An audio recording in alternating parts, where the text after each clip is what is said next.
నీ జీవితంలో జయములు కావాలంటే నువ్వు బలిపీఠం కట్టాలి. బలిపీఠం గురించి చాలా చెప్పాల్సి ఉంది.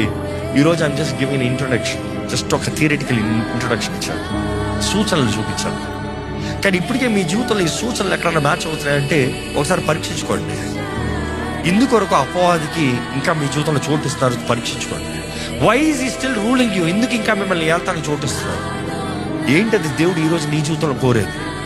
ఏంటది దేవుడు నిన్ను చేయమంటున్నది? ఏంటది దేవుడు నిన్ను జరిగించమంటున్నది? ఏంటది దేవుడు నీ జీవితంలో ఎదురు చూస్తున్నది?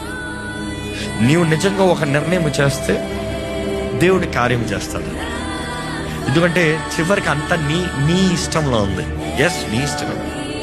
దేవుడు కావాలా, అపవాది కావాలా?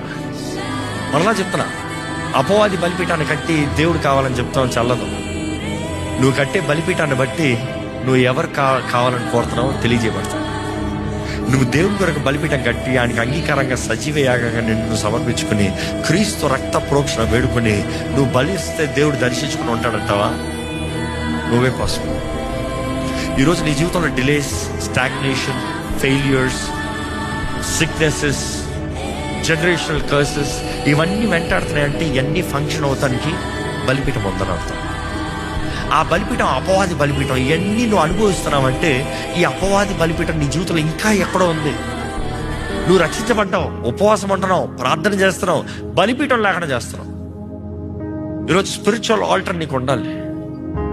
అందుకనే దేవుని సన్నిధిలో నీవు సమర్పించుకుని, నువ్వు సమర్పించుకుని you need to do the sacrifice. దేవుని సన్నిధిలో నువ్వు సమర్పించుకున్న అపవాది బలిపీఠాలు అన్ని బద్దలు కొట్టి చూడు. See the blessing flowing through. నేను ఎప్పుడు అంటాను,